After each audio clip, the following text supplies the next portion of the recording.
Alors bonjour, mesdames et messieurs, amants de la littérature. Bienvenue à cette première de Les Paroles restent, émission au cours de laquelle nous nous entretenons avec les protagonistes de la littérature de chez nous. Donc pour une fois, au cours de leur vie, peut-être, leurs écrits s'envoleront-ils et leurs paroles resteront-elles. J'ai à mes côtés M. Jean Boisjoli. Donc, Jean Boisjoli, qui est le plus récent lauréat du prix Trillium 2017. Jean, il faut dire qu'auparavant, vous avez été journaliste, vous avez été professeur, vous avez été avocat spécialisé en droit de la personne, vous avez été directeur de cabinet en matière de négociation constitutionnelle, le tout qui a mené aux accords du Lac-Meech. Et vous avez été expert conseil auprès du ministre du Commerce extérieur. Donc, vous avez touché à énormément, Jean Boisjoli. Bien, bienvenue parmi nous. Merci, merci. Merci de me recevoir. Et dans tout ça, évidemment, j'ai écrit dans tout ça. Là. Je n'ai pas fait que ça. Là. Et ça continue. Ça continue, je n'ai pas arrêté. Donc, vous êtes poète, romancier, Jean? Oui. Vous avez fait paraître 3 recueils de poésie aux éditions Le Vermillon. Exactement. Le plus récent ouvrage, c'est votre roman, La mesure du temps. Oui. Écoutez, Jean, j'aimerais en ouverture que vous nous parliez là, de votre expérience en tant que lauréat du prix Trillium 2017. J'ai trouvé ça fascinant. Les 2 soirées ont été fascinantes de se faire recevoir de la sorte en égaux entre anglophones et francophones. Il n'y a pas de distinction. On nous reçoit, on est reçus comme des rois. Égaux AUX, là, pas égaux EGO. Ah, un peu des deux. Okay, un peu des deux. Un peu des deux. Il y a des auteurs, il y a de l'ego et il y a des égaux. Mais on est reçus comme des égaux, entre anglophones et francophones, avec parité. On est très bien reçus. Entre collègues aussi, il y avait 5 finalistes. Du côté roman français, francophone, bon, j'ai été chanceux en ce sens que, moi, ce que j'aime dire, c'est qu'il y a un jury, à ce moment-là, qui a préféré mon livre à celui des autres. Un autre jury pourrait préférer un autre livre. J'accepte ce prix-là avec grande humilité. Parce que, bon, évidemment, il y a une reconnaissance. Ça m'encourage à continuer. Et justement, est-ce que vous continuez à l'heure où on J'en ai un qui est rendu aux 3/4 de la première ébauche, qui s'en vient, qui sera tout autre. Celui-ci est très personnel. Et le prochain est très d'actualité, énormément d'actualité. Mais il n'est vraiment pas de la même facture. Vous êtes originaire de Saint-Boniface, Jean, donc au Manitoba. Est-ce que vous voulez justement nous parler de ce protagoniste qu'est Bernard? Dans la mesure du temps, est-ce qu'il y a un quelconque rapprochement avec Jean Boisjoli? Je vais vous dire ceci. J'ai pour la première fois, en octobre 2016, on m'a invité, 1er octobre 2016, à lire des extraits de La mesure du temps sur la galerie de la maison Gabrielle Roy, qui est à ma voisine, sur la rue des Chambeaux. Gabrielle Roy, la dame, était votre voisine? Bien, elle était partie, mais la maison était là. Ah oui, hein? En fait, sa sœur aînée, Sœur Léon de Lacroix, a enseigné à mes sœurs l'addiction. Ouais. Mais là où je veux en venir, c'est que le 1er octobre, je suis sur la galerie de la maison Gabrielle Roy avec une superbe journée des prairies avec un grand ciel bleu. Et je lis des extraits, mais en ouverture, pour la première fois, j'ai dit ceci, que c'est le roman de la réconciliation. Alors, qui dit réconciliation dit nécessairement qu'il y a eu cassure, fissure et qu'il faut cautériser tout ça. C'est la première fois, j'ai quitté Saint-Boniface à l'âge de 18 ans, c'est la première fois que je pouvais y retourner avec l'âme en paix. Parce qu'il y avait des choses de ma jeunesse qui m'ont énormément blessé. On a eu une enfance difficile, mes sœurs, mon frère et moi. Et c'est le roman, donc, de la réconciliation. En ce sens-là, donc, je réponds à votre question, oui, c'est très personnel. Et le Trillium pour couronner ça. Donc, après une enfance difficile, tergiversation à travers la poésie, donc à laquelle on reviendra sans doute un peu plus tard. Jean, j'aimerais que vous nous présentiez, ne serait-ce qu'un court extrait de La mesure du temps, là, pour que nous plongions dans l'univers qui est le tien. Là. Parlons de blessures, OK? J'aurais pu courir éperdument sur la plage, vous savez, comme on fait dans les films où on exagère tout. J'aurais pu partir à la nage comme un déchaîné, lutter contre les vagues dans d'incessantes brassées. Ne jamais m'arrêter jusqu'à l'épuisement. Me purifier de l'impureté de cet homme d'Église dans l'eau sacrée du lac.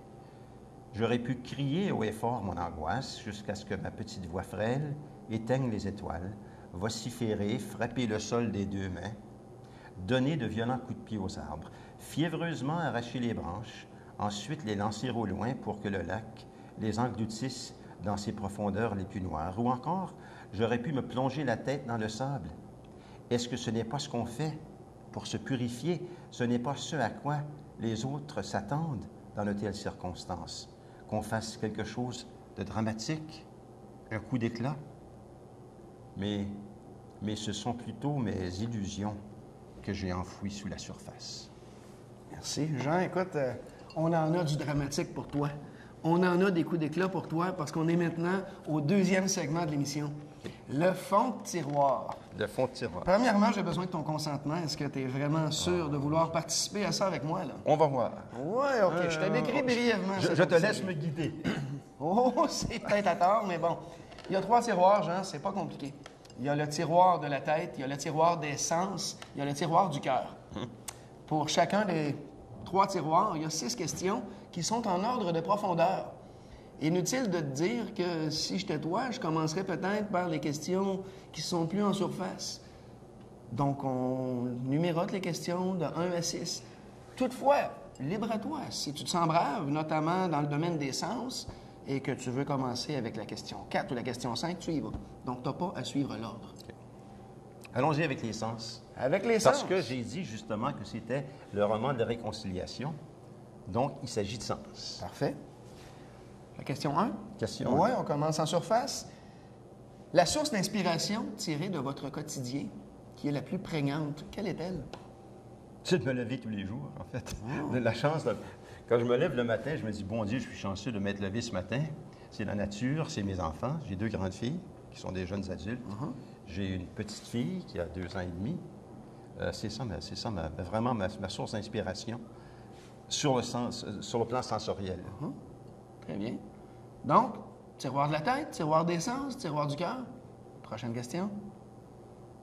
Quel tiroir? Le cœur. Le cœur! Le cœur. Et quelle question? Entre 1 et 6. Oh, allons-y à 3.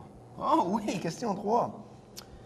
La chose qui vous fait craquer, donc qui vous séduit au plus haut point, quelle est-elle? Le soleil. Est-ce que Une journée ensoleillée Oh! qui irradie dans les yeux d'une femme alors qu'elle se promène dans la rue Oh, que c'est beau. par une journée de printemps. Que c'est beau. Donc, elle irradie dans les yeux de la femme ou plutôt dans la lentille de ses verres fumés? En fait, elle irradie dans mon cœur par les reflets de ses yeux. Très bien, le reflet des yeux, n'est-ce pas? Oui, voilà. Très bien, donc à la hauteur des yeux, mais le tiroir du cœur. Très bien. Exactement. Très bien, tu joues très bien. Tu permets qu'on se tutoie? On pourrait. Oui, on pourrait, OK. Tu joues très bien, Jean. Donc, Oui, c'est tiroir de bien la gentil. tête, tiroir des sens, tiroir du cœur. Allons-y, la tête. On n'a pas parlé de la tête encore. OK. 3. Question 3. L'idée la plus géniale que vous avez eue, mais qui ne s'est pas concrétisée. Bon Dieu Seigneur. J'en ai peut-être pas eu d'idées géniales, ou bien d'un côté, ou bien de l'autre, j'en ai eu plusieurs qui se sont toutes concrétisées.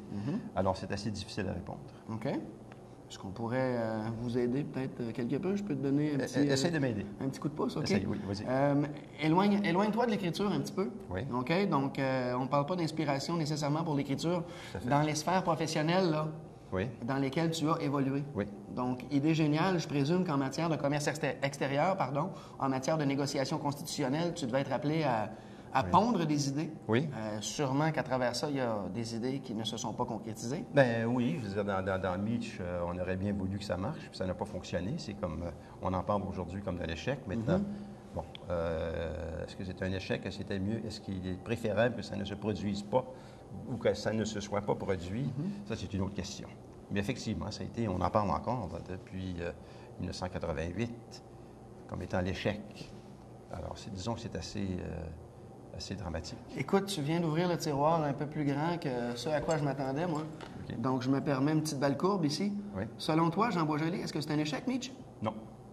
Est-ce que tu peux nous expliquer pourquoi? Parce que, premièrement, c'était présenté comme le Québec. Premièrement, ça nous donnait quelque chose qu'à une seule province, qui est le Québec. Deuxièmement, le Québec disait qu'il adhérait à la Constitution si on répondait à ces 5 conditions. Or, lorsqu'on parle de négociation, on ne peut pas avoir des conditions. Tu ne peux pas arriver en négociation avec ton bottom line au départ. Hein? faut que tu aies une marge, puis il n'y en avait aucune marge là-dedans. L'autre chose aussi très importante qui devient très d'actualité, c'est toute la question autochtone. On leur disait à l'époque aux Autochtones, bien là, on règle le sort du Québec, puis ensuite, ben ça va être votre tour plus tard. Là. Mais ça fait quoi, 500 ans qu'on leur dit ça? Et c'est pas étonnant qu'ils se soient un peu rebiffés. On dit, bien là, oubliez-nous pas, là. Et ça a été vraiment ça, le début du réveil autochtone, le rejet de Meach. Donc, aussitôt que Meach. Ah ouais. Alors que pour employer un mot que tu as employé précédemment, il y a quelques minutes, la fameuse réconciliation. Donc, évidemment, ça peut dater donc d'une fissure qui a traversé Meach, entre autres. Oui, c'est tout à ce que tu fait. veux dire. Oui. Comment est-ce qu'il dit ça? Une des citations les plus citées de Leonard Cohen, There is a crack in everything, that's how the light gets in. Hein? C'est en étant blessé qu'on peut ressusciter. Et c'est ça. Très bien, très bien. Tiroir de la tête, tiroir des sens, tiroir du cœur. Le cœur. Oh, et? 2. Question 2. Quel est l'événement qui t'a le plus terrifié? Je vais te le dire exactement, c'est lorsque mon épouse, ex-épouse, depuis plusieurs années, mais lorsqu'on a perdu le premier bébé à 6 mois et demi. Parce qu'elle perdait son liquide amniotique, et puis, bon, évidemment, elle, ça l'a, en tant que mère, future mère, bien, ça l'a blessée énormément. Et à ce moment-là, il s'agissait pour moi d'être à ses côtés, de pouvoir avoir de l'empathie, de l'aider, de la suivre aussi. C'est vraiment... et je craignais peut-être pour elle, de la perdre, là, pour elle. Parce qu'un écrivain, mesdames et messieurs, ça a aussi de l'empathie, il faut le préciser. Et qu'un écrivain, bien, c'est aussi parent.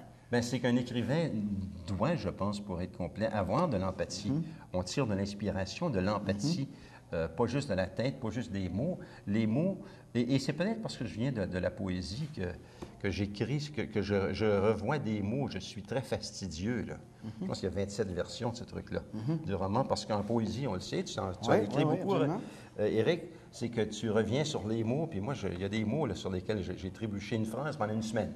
Puis là, reviens, change ça, puis non, ça sonne correct, mais c'est pas ça. Je lis tout fort, c'est pas le bon mot. Parce qu'on fait ça en poésie, on fait des soirées de la poésie.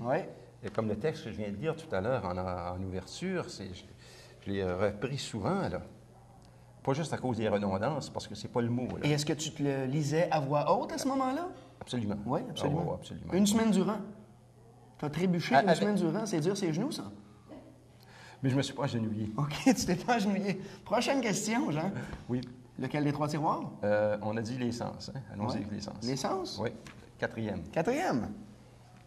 Quel est votre talent ou quel est ton talent le plus caché?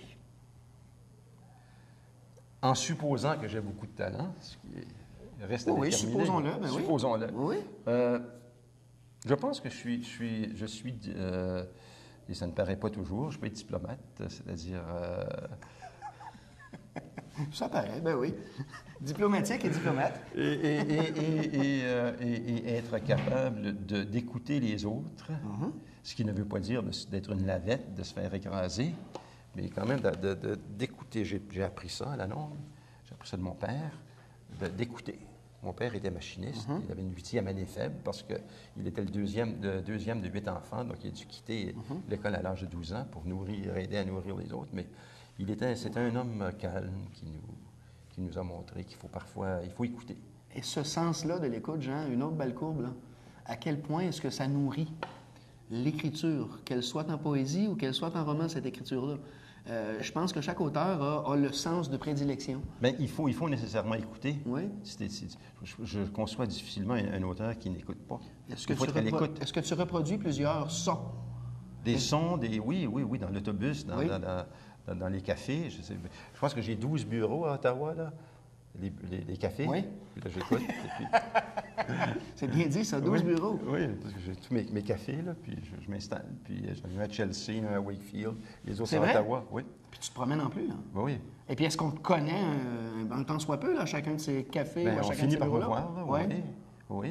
Je suis allé l'autre jour à Wakefield, je m'installe au café Ariès, et puis j'écris pendant 2 heures, je laisse mon ordinateur là avec la préposée, puis je vais marcher pendant 1 heure ou une demi-heure, puis ça fait... Là, je reviens travailler, puis c'est un magnifique lieu aussi. Je fais ça ailleurs aussi. Je n'ai pas fait en Hawkesbury encore, là. Ça va peut-être venir. Mais... Je pense que ta perception de la chose, quand tu dis que tu vas travailler là, elle est tout à fait juste. Écoute, Jean, c'est très, très plaisant. On doit déjà passer à une pause. Puis on revient avec le 3e segment de l'émission. T'es prêt? Absolument. Très bien. Avec grand plaisir.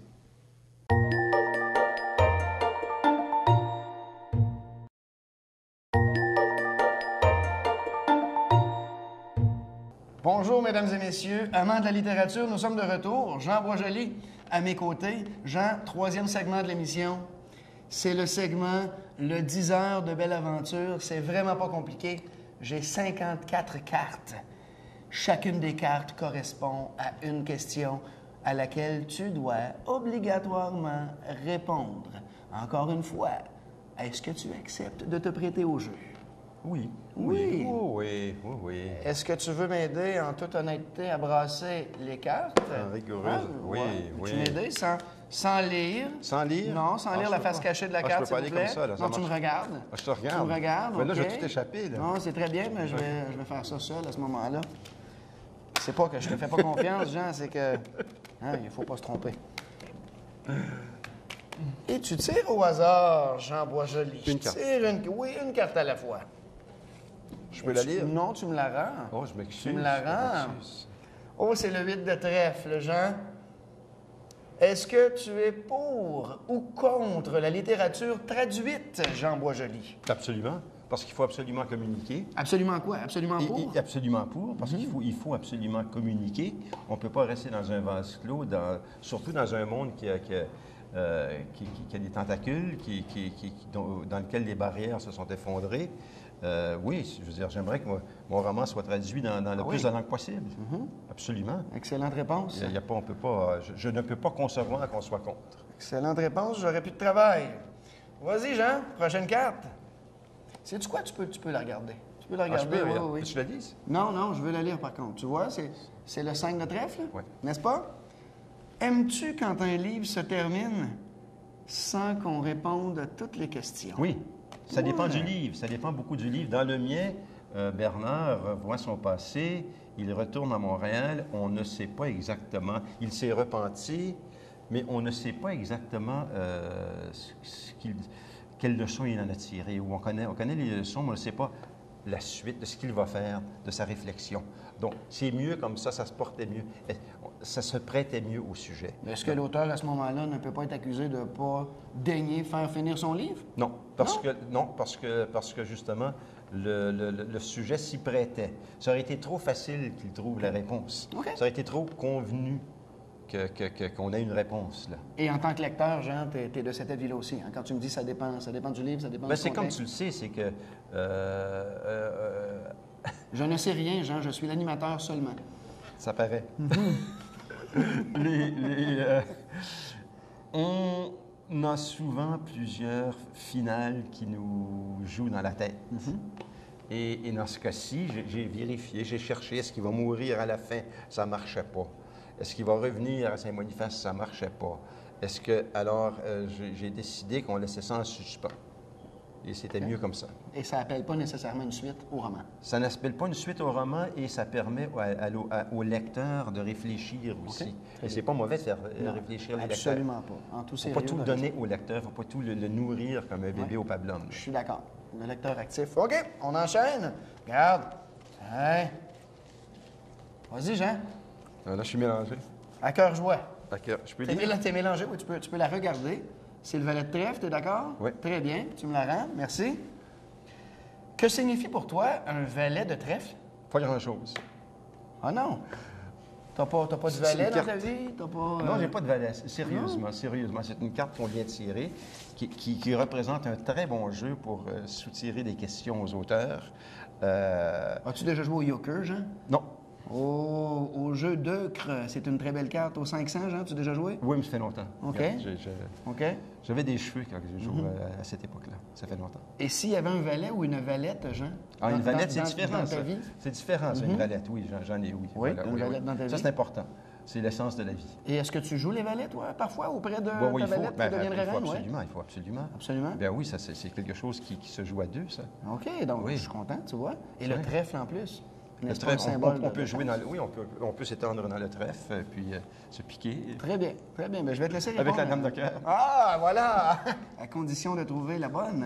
Donc, je présume que tu l'as. Jean, prochaine carte. Ah, je peux la lire. Le roi de pique. À quel personnage littéraire te fait penser le roi de pique? King Lear, Shakespeare. Et pourquoi? Tout Shakespeare. Parce que Shakespeare, je pense que c'est à peu près à la source de la littérature telle qu'on la connaît, de la littérature dramatique. Tout se réfère à peu près à Shakespeare à un moment donné. On peut retrouver des parcelles de Shakespeare dans à peu près tout ce qui est écrit de façon dramatique. Et Lear, c'est un personnage dramatique. On fait face à des situations dramatiques aujourd'hui. C'est ça. C'est le roi de pique, Jean. Est-ce que tu m'aurais répondu la même chose si ça avait été le roi de carreau, par exemple? Non, parce que le roi de pique est dramatique. Le roi de pique, c'est quelque chose de noir, de dramatique, de perçant. Le roi de cœur, ça aurait été différent. OK. Ça aurait été quelque chose d'autre. Donc, tu associes le pique au Cœur, ça aurait pu être Victor, certaines pièces plus romantiques ou des écrits plus romantiques de Victor Attends, Hugo. oh, t'as pas tiré le roi de cœur encore, là. Faut pas s'aventurer. Wow, wow, wow. On continue. Je pense celui-là. Oh! Oh, c'est un as, mesdames et messieurs, l'as de cœur. Quel est le livre que tu te rappelleras toujours? L'étranger de Camus. Pourquoi? Facilement, parce que c'est le livre génial qui a 175 pages, avec des mots très simples, des phrases très petites, très simples, et qui est un chef-d'œuvre. Et qui parle, évidemment, de l'existence humaine la plus profonde, que tout le monde peut comprendre, ce livre-là, mais le relire 50 fois, puis en apprendre chaque fois. L'autre livre dont je me rappellerai, c'est parce qu'il m'a marqué, parce qu'il m'a montré qu'on pouvait écrire quelque chose qui sortait des sentiers battus. C'était Beautiful Losers de Leonard Cohen, que j'ai lu vers le milieu de l'adolescence. J'étais à Saint-Boniface, j'ai lu ça. Puis c'est un livre osé, qui avait des relations sexuelles là-dedans, des choses dont on ne parlait pas. La censure. Oui, la censure, tout ça. Et c'était un Canadien. J'ai dit, bon, il y a quelqu'un au Canada qui peut écrire quelque chose d'intéressant. Parce qu'avant, la littérature canadienne n'était pas perçue comme étant quelque chose de très intéressant. Et il faut savoir que Cohen, il n'y a pas une journée qui passe sans que j'écoute au moins un disque de Cohen. Est-ce que tu as déjà dit ce que tu viens de me dire là à Gabriel Roy, Jean? Il y a un livre que j'ai aimé de Gabriel Roy, soyons honnêtes, c'est La détresse et l'enchantement. J'ai eu bien de la misère avec les autres. Et je vais citer une phrase dans La détresse et l'enchantement. Gabriel Roy dit je ne sais pas, au tout début, dans l'incipit, les premières lignes, je ne sais pas à quel moment j'ai découvert que j'étais dans mon pays toujours être traité comme un inférieur. Bernard, il y a une autre spin là-dessus en bon français. Vous allez voir, il y a une différence. Il dit ceci. Ce n'est que maintenant, en cette fin de parcours, que j'ai compris et sans doute même accepté qu'en tout endroit de mon pays, je suis destiné à être un étranger.